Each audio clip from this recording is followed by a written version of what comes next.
마태복음 16장 21절부터 24절까지입니다. 신약성경 제가의 성경으로 28년이 되겠습니다. 제가 공독을 해드리도록 합니다.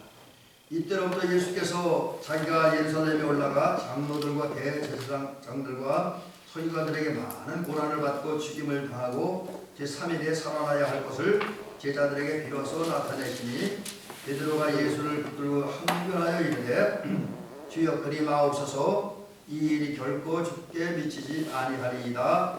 예수께서 돌이키시며 베드로에게 이르시되 사탄아 내 뒤로 물러가라. 너는 나를 넘어지게 하는 자로다.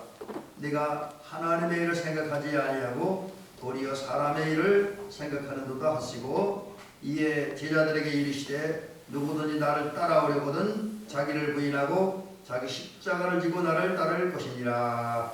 아멘. 오늘 이제 사순절 제가 몇 번째 주간이죠? 사순절 넷째 주간이죠? 넷째 주간을 맞이해서 오늘은 사순절에 맞는 하나님의 말씀을 좀 살펴보려고 합니다. 지금은 사순절입니다. 사순절이라고 하는 것은 예수님의 고난과 죽음의 의미, 그래서 담긴 예수님의 정신을 기억하고 회상하고 그분을 담는 그런 절기이죠. 그래서 이제 사순절은 부활절 전날부터 앞으로, 부활절 전날부터 앞으로 40일째 되는 날이 됩니다. 그래서 올 같은 경우는 4월 22일이 부활절입니다. 그래서 그 전부터 이제 그 19일부터 이렇게 하다 보니까 3월 5일, 지난 3월 5일이 이제 그 사순절 첫째 날입니다. 그 사순절은 주일부터 시작하지 아니하고 이제 수요일부터 시작이 됩니다. 그래서 성의 수요일이라고 사순절이 시작되는 날을 그렇게 이야기합니다. 이 사순절은 여러 가지 중요한 의미가 있는데 우선 그 중에 하나가 예수님께서 40일 동안 광야에서 고난당하시고 시험받으신 사건을 기억하면서 사는 그런 기간이고요. 또 이제 그러면서 예수님의 십자가와 부활을 생각해서 그 앞에서 내가 참된 그리스도인이 되기 위해서 십자가 앞에서 나를 반성해보고 돌아보고 회개하고 그리고 이제 그 외에 여러 가지 일을 하면서 영적으로 성장하기 위해서 가는 거룩한 절기이기도 합니다.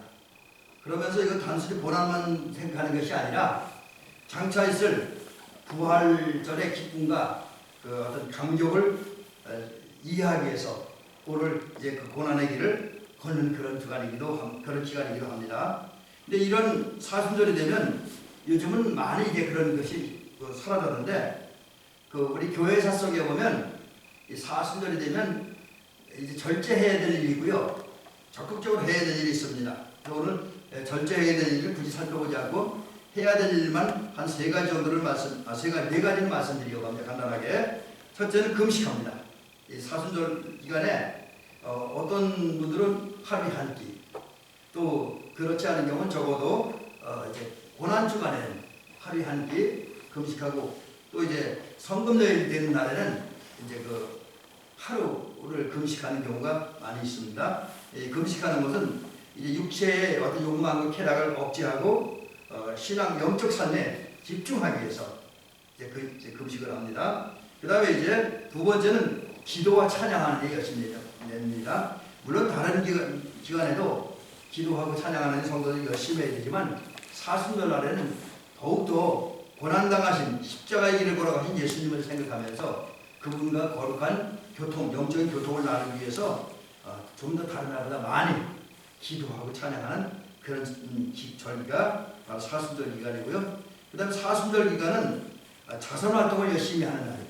그런 기간이에요. 그래서 그 십자가를 중심으로 당신을 모두 내어주신 예수님의 사랑을 생각하면서 예수님처럼 우리가 가진 것을 주변 사람들이 나누는 그런 절기가 이제 사순절입니다.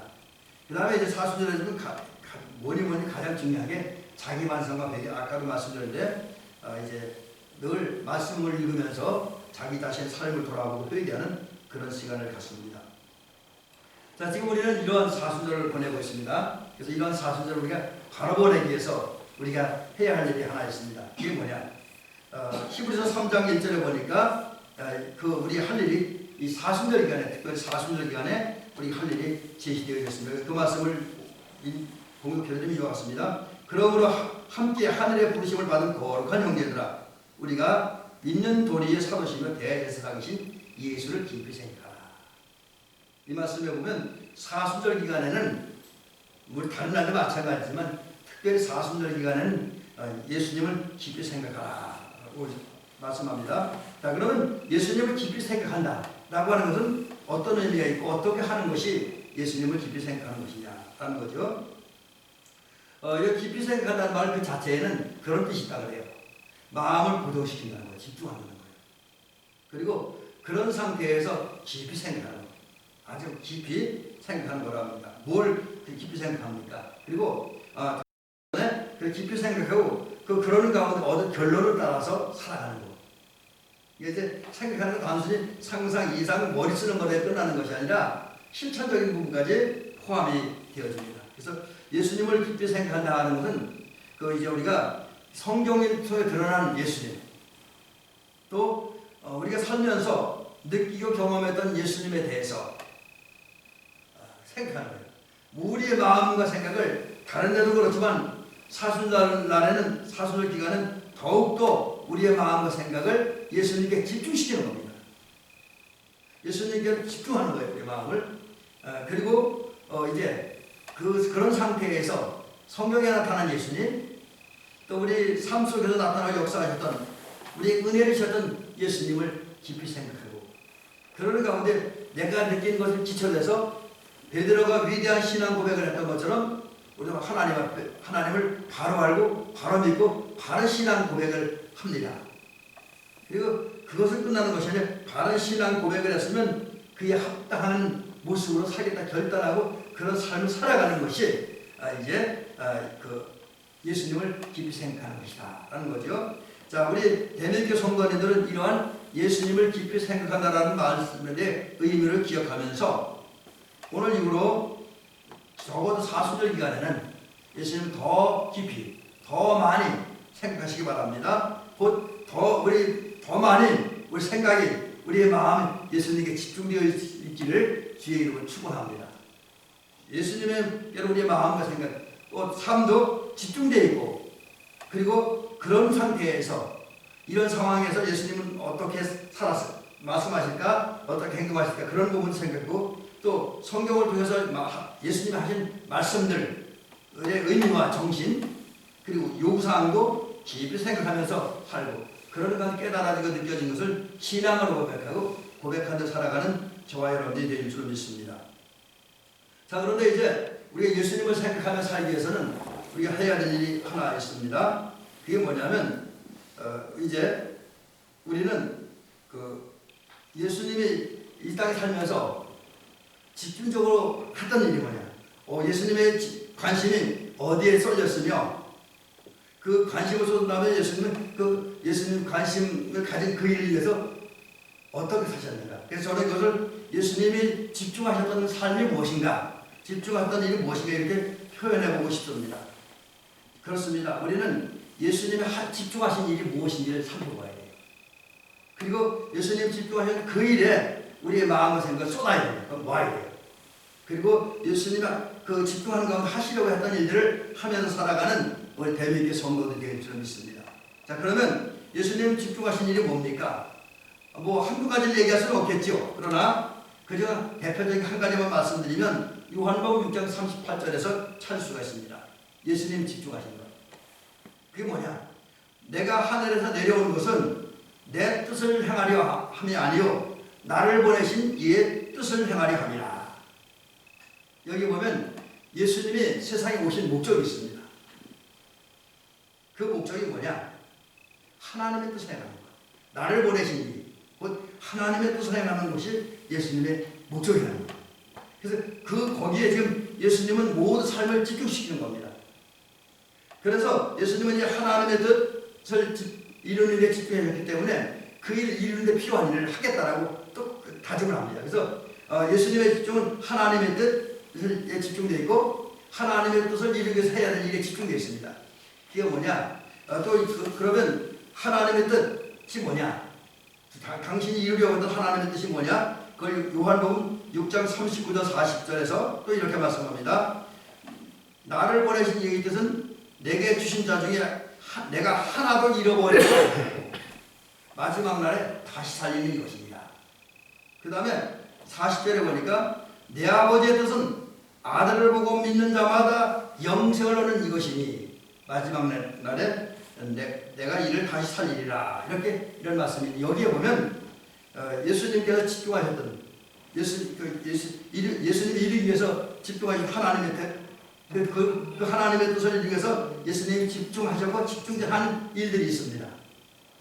그게 두 가지인데 하나는 하나님의 뜻, 그러니까 하나님께서 예수님에게 주신 모든 사람들을 다 구원하는 것, 하나도 잃어버리지 않고 다 구원하는 것, 이게 하나님의 뜻이었고 예수님은 그런 하나님의 뜻을 이루기 위해서 당신의 모든 삶을 거기에 집중시켰습니다. 그리고 또 하나는 뭐냐, 모든 인간을 구원함으로 이루어진 결과인데 그게 모든 사람들을 영생에 이르게 하는 거예요. 근데 영생에 이르게 하는 건 우리가 꼭 기억해야 될 부분이 하나 있는데 단순 죽지 않고 오래 사는 것을 영생이라고 그러지 않습니다. 세상의 관점에서는 어떻게 말할지 몰라도 성경이 말하는 영생은 그런 건 아닙니다. 왜냐하면 우리가 그 어리석은 부자와 나사로의 비유를 통해서 알고 있듯이 나사로는 이제 죽어서 아브라함 품에 안겼으니까 그 천국에 들어갔으니 영생했다고 그러지만 죽은 나사로 그 지옥에 가서 고통당하는 그 어리석은 부자 그분 보고 영생했다고 그러진 않잖아요. 그건 영생이 아닙니다. 영생이라고 하는 것은 주님과 함께 영원히 행복하게 살아가는 거예요. 주님 나라에 들어가서 주님과 함께. 그래서 하나님의 관심, 하나님의 뜻은 그 예수님을 사람들이 믿게 하고 그것 통해서 구원받게 하고 구원받은 사람들이 하나님 나라 백성이 되어서 하나님 나라에 들어가서 주님과 함께 영원히 사는, 영원히 행복하게 사는 그것이 하나님의 뜻이라는 거죠. 또 주님은 그런 하나님의 뜻을 이루는 일에 관심을 주셨고 그 일에 집중하셨습니다.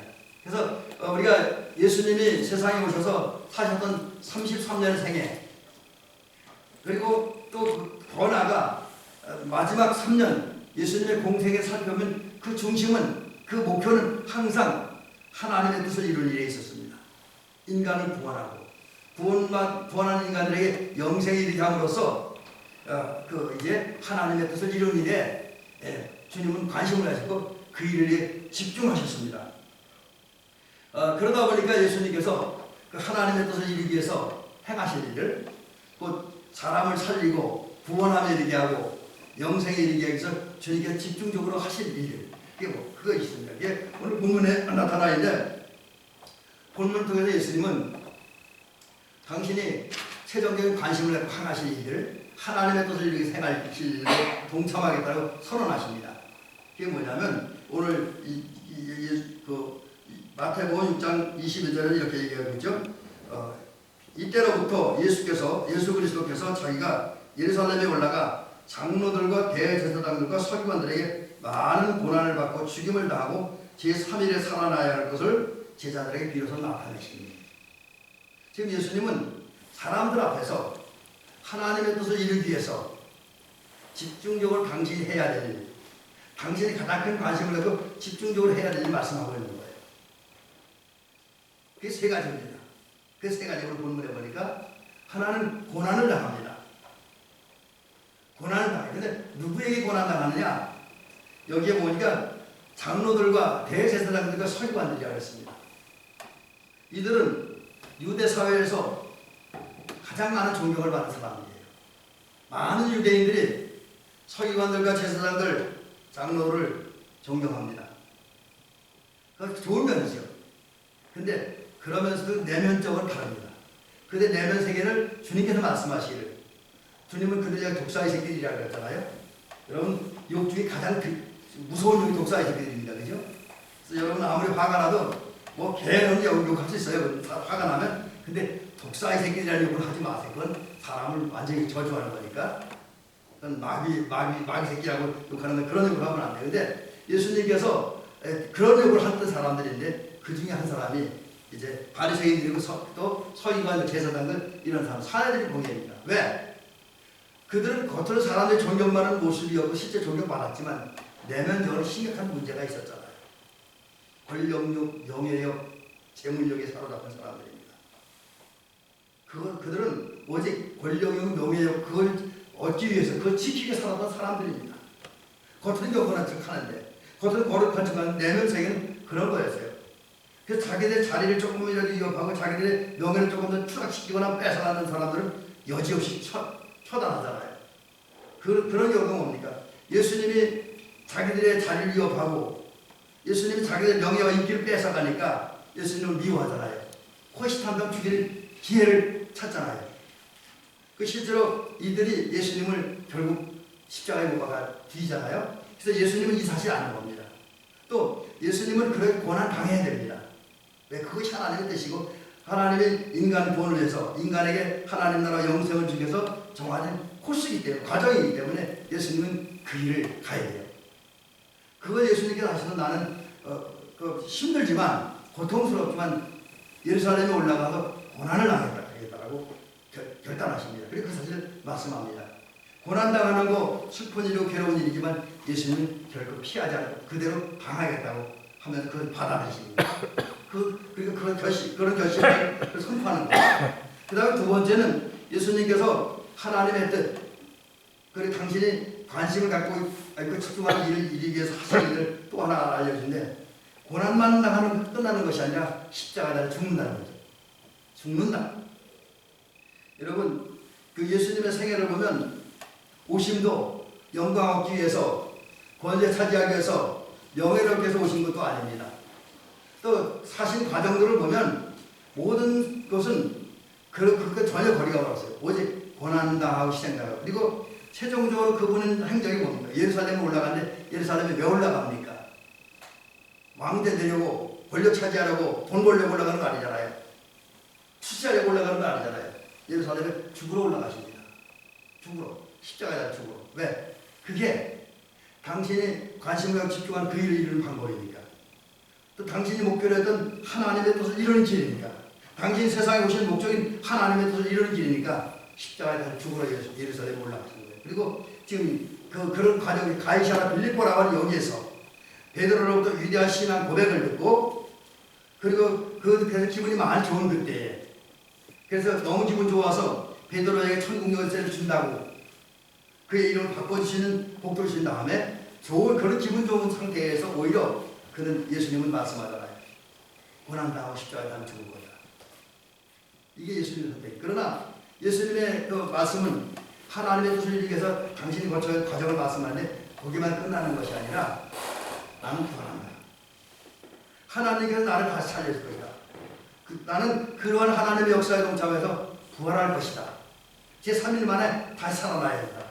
라는 사실을 말씀하고 있습니다.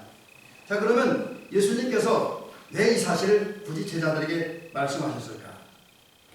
세 가지 이유가 있습니다. 첫 번째는 제자들로 하여금 십자가를 통해 나타나는 구원의 복음을 확실하게 믿게 하기 위해서입니다. 예수님이 자발적으로 순종하고 헌신하고 희생함으로 우리를 구원하려는 하나님의 역사를 구원의 역사를 이루었다는 것과 그것을 알게 하고 12제자를 비롯한 모든 사람들이 그 사실을 확실하게 믿게 하기 위해서 주님은 당신이 고난당하고 십자가에 달려 죽으실 것과 부활할 것을 말씀하고 있습니다. 두 번째 이유는 주님이 십자가에 달려 죽으신 후에 제자들이 담대하게 주님의 구속의 복음을 구원의 복음을 전파하게 하기 위함입니다. 예수님이 십자가에 달려 죽으신 사건은 분명히 제자들의 큰 충격이 되고 아픔이 됩니다. 실제로 그랬어요. 우리가 제가 지난번 어느 군데 가서 설교했는지 지금 기억은 안 나는데 부활 이제 신방 설교하면서 우리 환경을 바꿔주신 하나님은 주제 설교하면서 예수님께서 이제 십자가 달려 죽으실 때 그 두 제자가 당했던 그런 정신상태, 영적 상태를 이야기했고 그런 상황을 주님께서 반전시켰다 그런 말씀을 드렸는데 그와 같이 엠마오 마을로 가는 두 제자와 같이 예수님께 십자가 달려 죽으신 사건은 분명히 제자들의 충격적인 사건이었습니다. 충격이었어요. 근데 예수님은 그 사실을 미리 내다보고 그 충격을 조금이라도 완화시켜주고 약화시켜주고 그리고 오히려 그러한 예수님의 십자가의 죽음이 정말 가치 있고 그것이야말로 하나님의 뜻을 이루고 구원의 역사를 이루는 것이 절대로 필요한 것이다.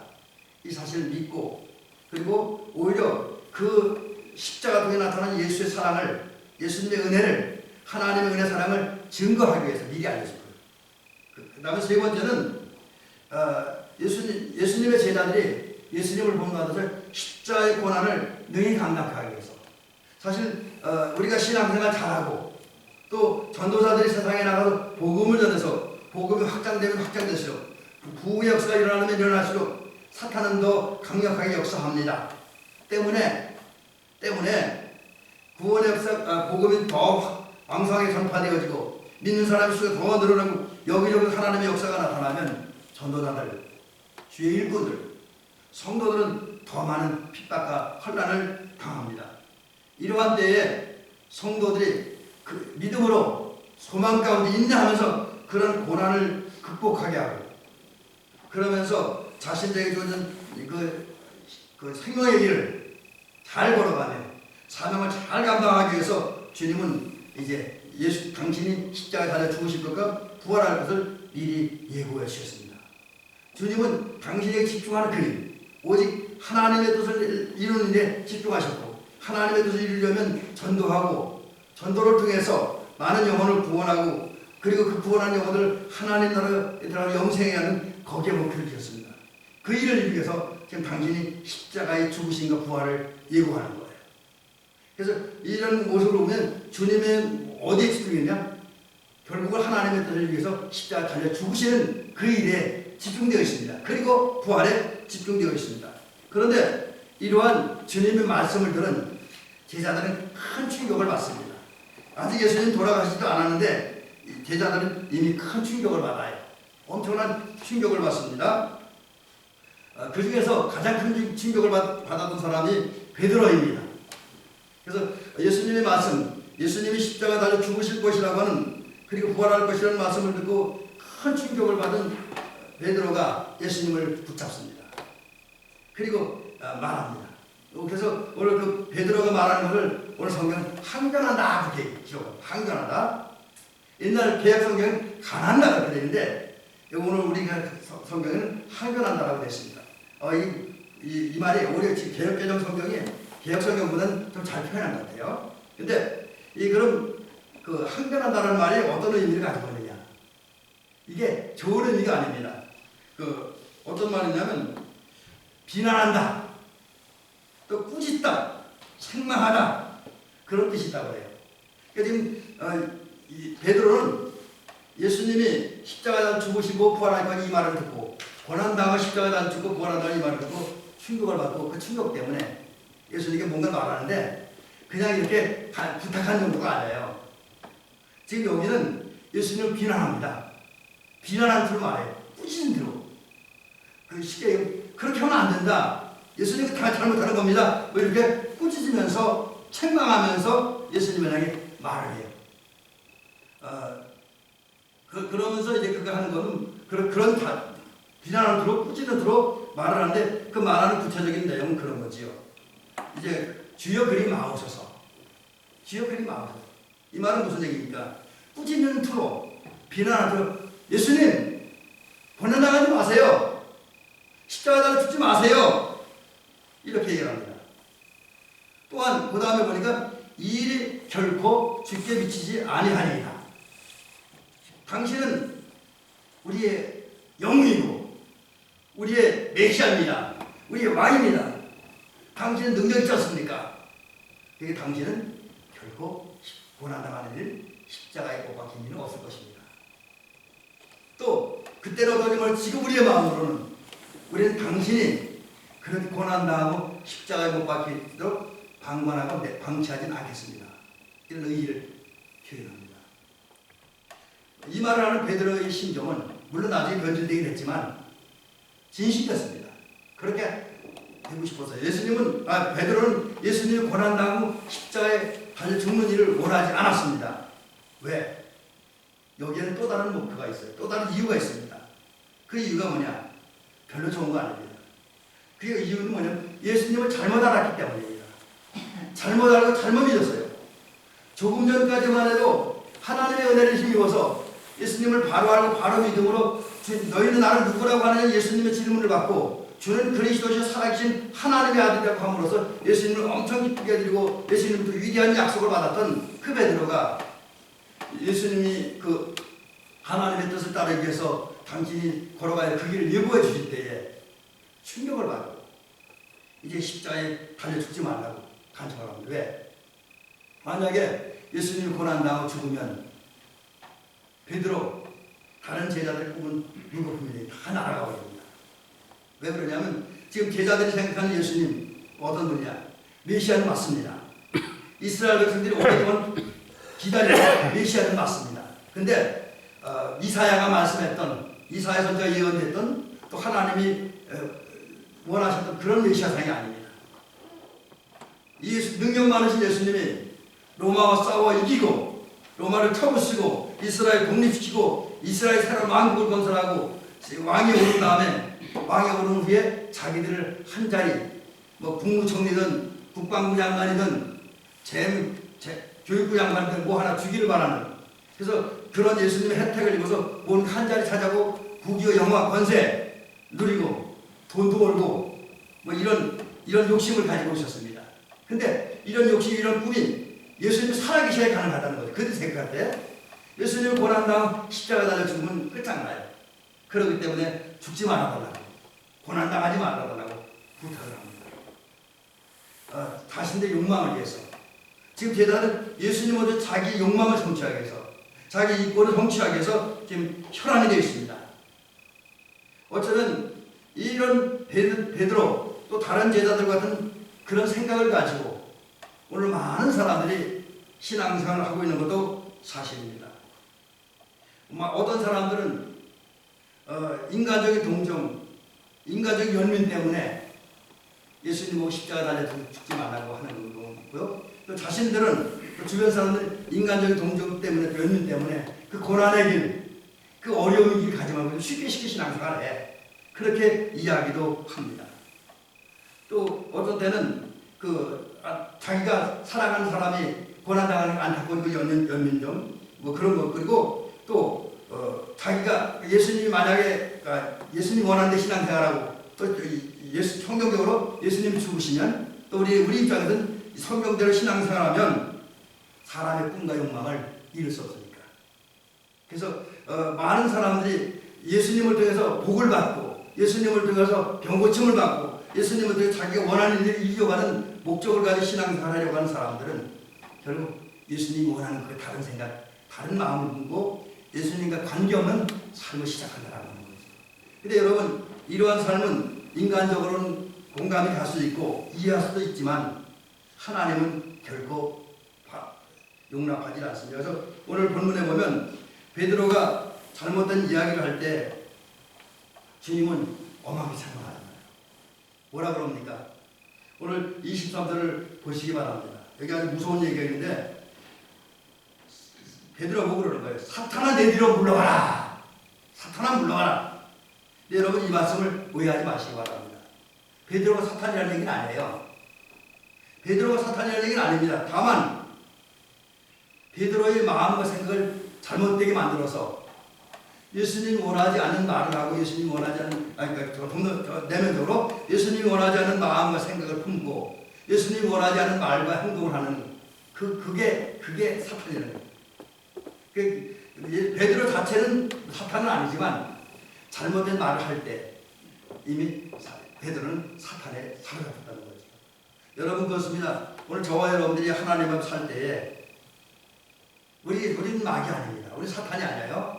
그러나 저와 여러분들 신앙이 나약해서 우리 타락해 가서 만약 우리 마음과 생각이 하나님 원하는 생각과 하나님 원하는 마음이 아니면 말씀에서 벗어난 생각과 마음을 품고 살아간다면 그때 우리 사탄의 하수인이 되는 거예요. 사탄이 속한 자가 됩니다. 그래서 그런 베드로를 향해서 주님은 지금 사탄아 물러가라. 그런 생각 어리한 얘기죠. 그 다음에 또 주님께 책망하는 게 뭡니까? 너는 나를 넘어지게 하는 자다.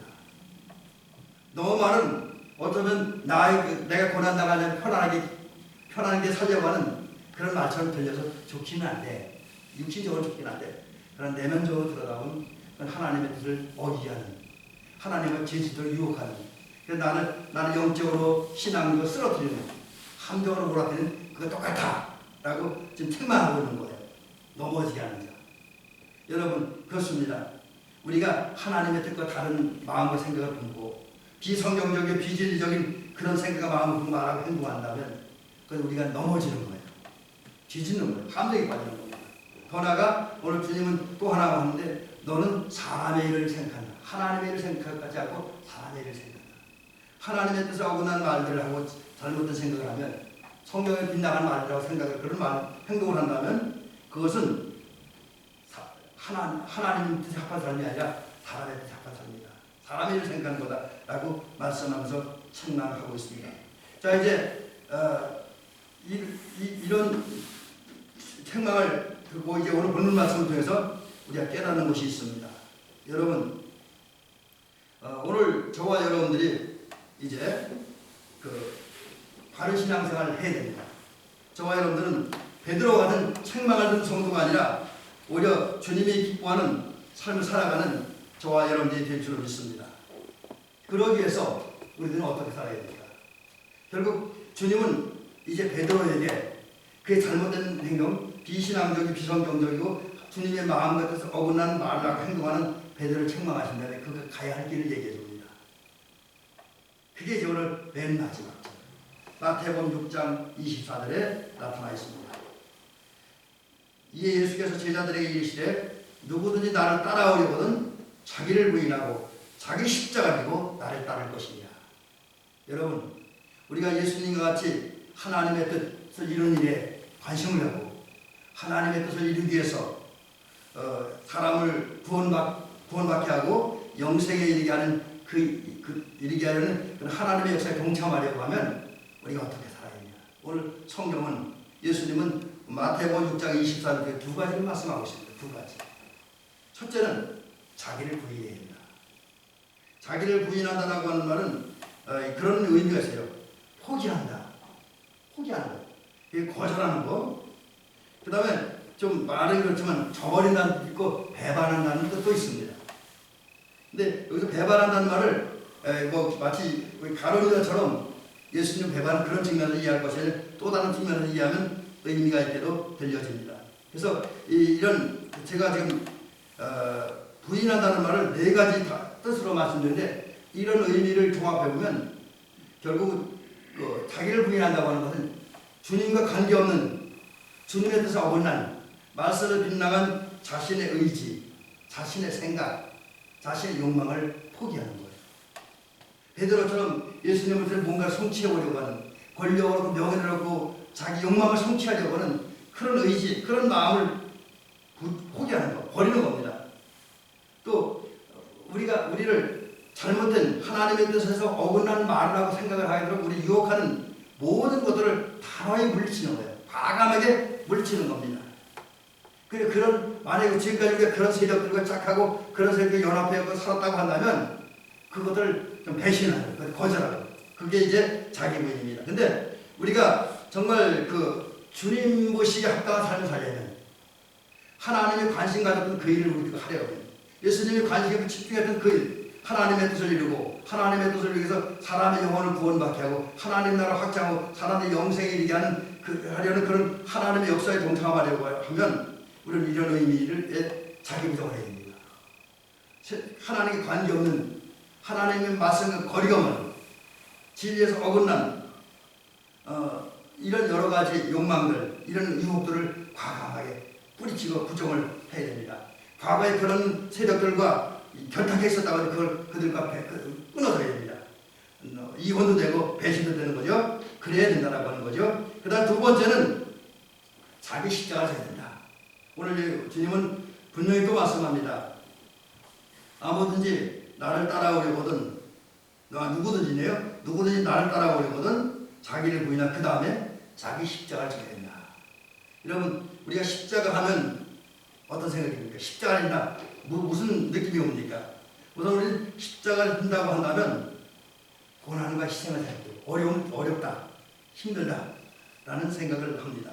실제로 그 말은 맞아요. 십자가를 지고 골고다 언덕을 향해 나가신 예수님은 고통스러웠습니다. 힘이 들었습니다. 우리 역시 예수님께서 주신 여러 가지 사랑과 희생과 헌신의 십자가를 지고 주님을 따르려면 힘들어요. 고통스러운 사실입니다.